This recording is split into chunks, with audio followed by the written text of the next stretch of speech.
Hello, and welcome back to my channel. So, I really wanted to do an updated skincare routine for you, essentially just what I do to my face day and night, and show you what products I use, because my skin has been better in 2020 than it has been in any other year of my life, pretty much, since I hit puberty. Right now, I do have a couple of really big, pimples that's coming in on my chin. That is probably because it's gonna be my time of the month in about a week. But, it is what it is. Skin, no matter what you do, is gonna have acne. Stuff like that is gonna happen. You just have to accept it. Anyone who tells you that you're not gonna get a zit every now and then is lying to you. When I first thought about shooting this video, I was like, oh, it's easy. I don't have a lot of skincare products. That was a lie. I have a ton of skincare products, and I use all of them. There's a couple that aren't in this video just because I seldom ever use them. I really just wanted to give you my normal day-to-day type routine stuff. But yeah, I have a lot more skincare than I thought I did. Also, if Hiram or any of those other skincare YouTubers want to react to this video and tell me what I'm doing wrong, that would be great. My skin tends to be not sensitive, but I'm going to say pretty heavily combination. I get pretty oily in my forehead and on my chin, but I'm really dry on my cheeks, especially my upper cheeks, kind of around my eyes. I get so dry and crackly there, but then, like I said, my chin and my forehead are so oily, so I'm constantly trying to do things to balance out both areas of my skin. My acne is typically hormonal, so I've been trying different things over the years to try to get that under control, but sometimes I do think it's from how oily my forehead gets or whatever. It is what it is. I made notes. So, when I first wake up in the morning, I don't use a cleanser. I really just wipe my face down with some warm water. The reason I do this is because my skin hasn't really produced, a whole lot of junk overnight, and I also wasn't wearing makeup overnight, obviously. So I don't really need to clean my face, because I just did that before I went to bed, but I do need to kind of wipe off any sort of, sleep or cat hair or whatever might be stuck to my face. So I just kind of wipe it down with warm water. And then every day, I go in with the Buffet by The Ordinary. I don't know why. I've never really seen, a dramatic change in my skin since I started using this, but I know that it's good for your skin, and I can use it in the morning, whereas a lot of my other skincare, I wouldn't feel comfortable as much using in the morning, just because it's a little more aggressive. So I do use the Buffet every morning right after I wash my face. And then after that, I go in with a moisturizer. Now, typically in my life, I am a little more anal retentive about SPF than I have been in 2020, simply because I have spent so much of 2020 genuinely not leaving my house. I know that it's important to use a little bit of sun care because, this is natural light. I'm still getting some sun, but I haven't really been outside at all this year because I'm not taking the bus to work and that sort of thing. So the main moisturizer that I do use is this Josie Maran moisturizer. I love it. I like that it's a little bit, it almost feels a little bit thicker, but not too thick. It glides on nicely. It always reminds me of, blueberry yogurt. I don't know why. Maybe that's just the smell. But I love this moisturizer, and I realize that you have to apply a ton of moisturizer in order to get the full dose of SPF that it says on the bottle. And so I'm probably not getting the full dose of SPF that it says when I apply this. However, I will say that when I went to New Zealand last year, which is, known for being some of the strongest sun on the planet, I use this moisturizer every day, and I only ever got a little bit pink on my nose one day when we were on a boat for the whole day. And I did reapply sunscreen, and I still ended up a little pink. But my point is, this moisturizer, I truly believe that it saved me from being sunburned when we were in New Zealand, because I would have been crispy after if not for that. But I don't use this moisturizer every day now that we're indoors all the time.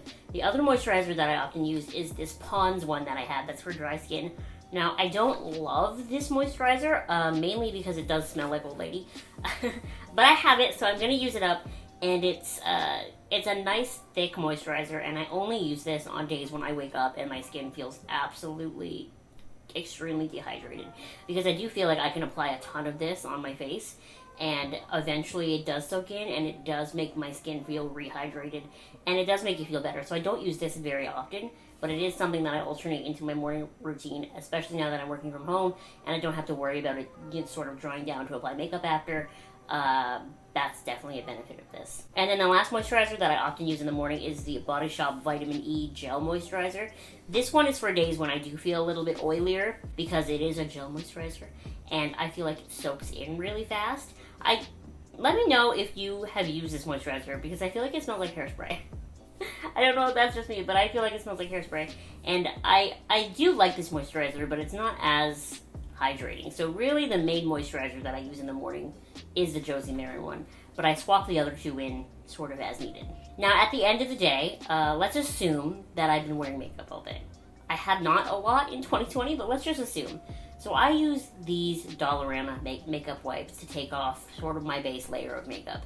I know people hate makeup wipes, but I feel like I should be given a pass because I'm in a wheelchair and it is so hard to wash my face in the sink. Okay, it's so hard. So the more makeup that I can get off before I get to the sink, the better. So I usually use a makeup wipe at first and just get my mascara off and all that. And then I will add a secondary makeup remover to my face and then use the rest of the wipe to get that off.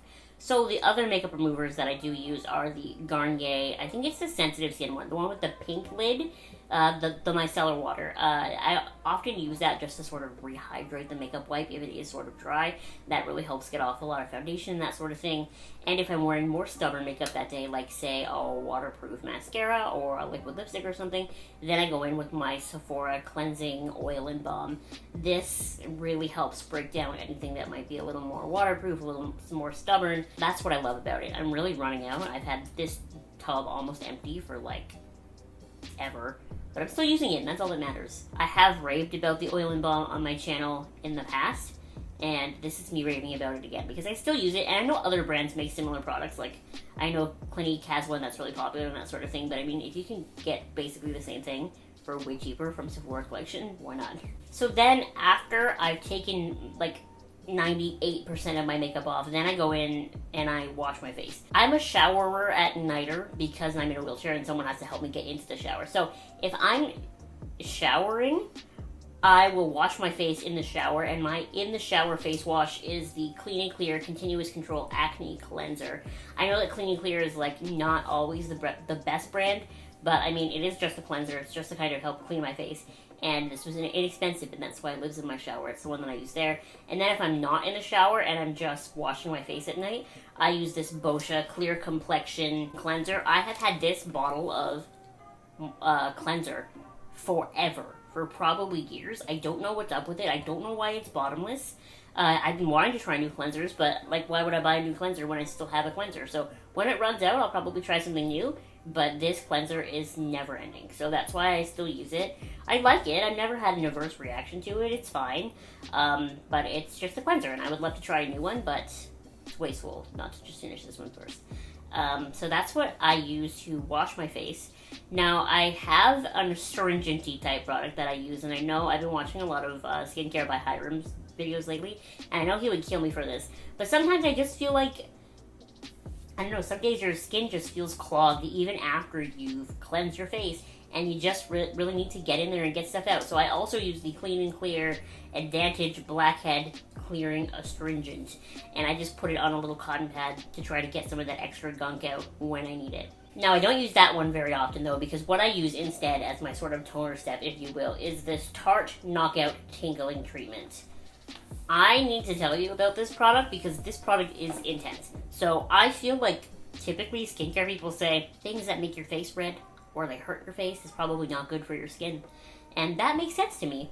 And this product definitely feels like burning, and it definitely makes my skin bright red. But I feel like this product is the product that has helped clear my skin. I've had acne all over for ever, it feels like.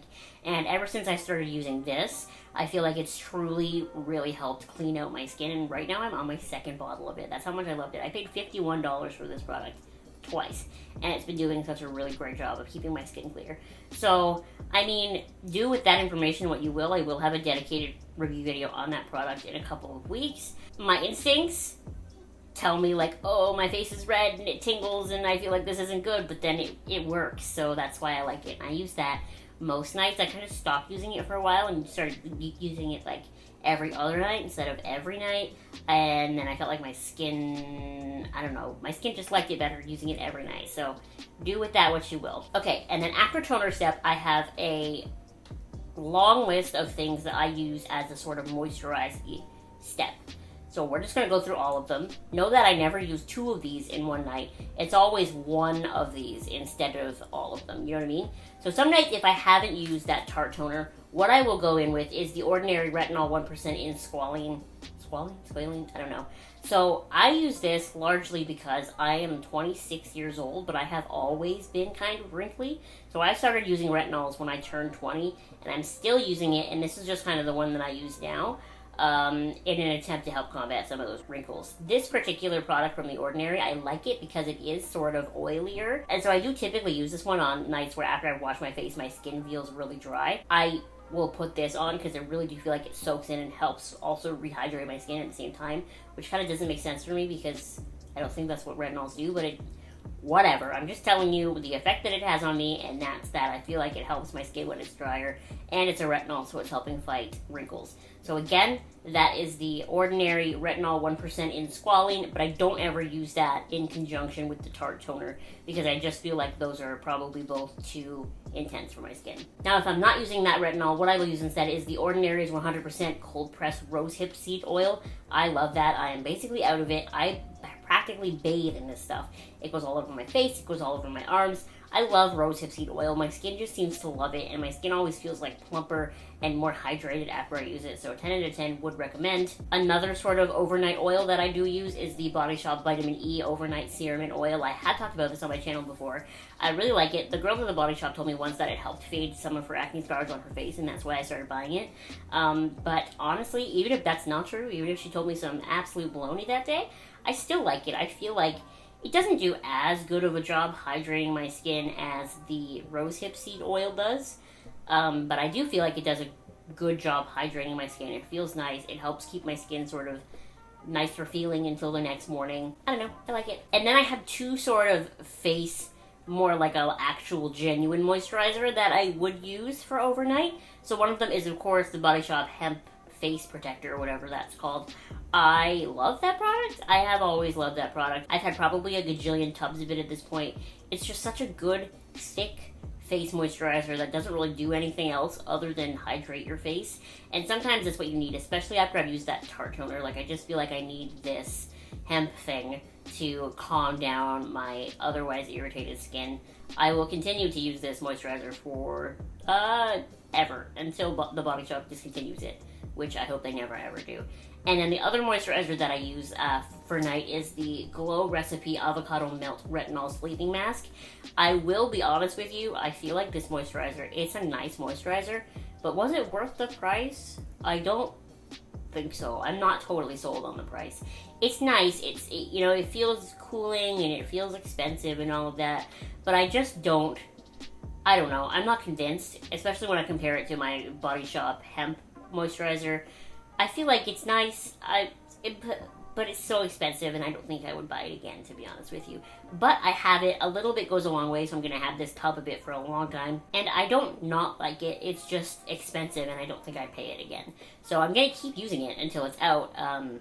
And that's that on that. And then after that, of course, the final step of any nighttime skincare routine, and I've even been using it during the day a lot lately, is my Laneige Lip Sleeping Mask. I totally take back any time I have ever knocked the Laneige Lip Sleeping Mask before I ever had it, because I thought it was stupid to spend that much money on any sort of lip hydrator. But I have had this tub for like well over a year now. I use it day and night, and it's only like half gone, maybe at that. And it really does a phenomenal job of keeping my lips hydrated, because I have lips that are very prone to drying and cracking and peeling and looking disgusting, and I feel like I can tell the difference in my lips when I don't use the Laneige mask. Final couple of products here. I want to talk about some of the things that I use to help acne when I do get spots like this. So the first thing, I don't actually know that I took a close-up of them. They're sort of acne stickers by Cake Beauty. I use them because I really just feel like it helps draw any gunk from my skin up to the surface. I put them on before I go to bed, and I let it work overnight. I take it off in the morning, and it doesn't help heal the acne, but I do feel like it helps speed up the process because it's drawing things from deep within my skin up to the surface. And then one of the acne treatments that I do use is the Maran Acne Control Rapid Relief Acne Spot Treatment. I genuinely straight up bought this because it won like an Allure Best in Beauty type award. I don't know that I've ever seen a significant change in acne due to this product. I honestly can't tell you that I have seen that. But I have the tube and I use it, and I don't think it's doing any harm. I just don't know that I would buy it again because I haven't seen it do anything really. The next acne care product on my list that Hiram would absolutely hate is the Mario Badescu Buffering Lotion. He would hate it because alcohol is so high on the list, and alcohol is really not a great skincare ingredient, but I'm only ever spot putting this on real big, juicy, gross acnes. Basically, the alcohol in it is what dries it up, and I feel like what helps speed up the healing process of that acne. So although I know it's not good to have alcohol in your skincare, and this product is pretty much straight up alcohol, I still use it on my big gross hits, and I have to be honest with you, I feel like it helps. And then in that same vein would be the Mario Badescu, or I guess the Kate Somerville like drying lotion type stuff, the pink stuff. I haven't owned that in a long time, but I did really like it, and I felt like when I had more surface level acne, they did help speed up the drying, healing process type thing. I really like that product, but I haven't used it in a long time, and that's why I don't physically have one. So take from that what you will. I'm really, I own a couple of face masks, like a couple of charcoal face masks, a couple of sheet masks, but I'm gonna be honest with you, masks strike me more as like a pamper yourself type thing, and I just feel like I don't have the energy.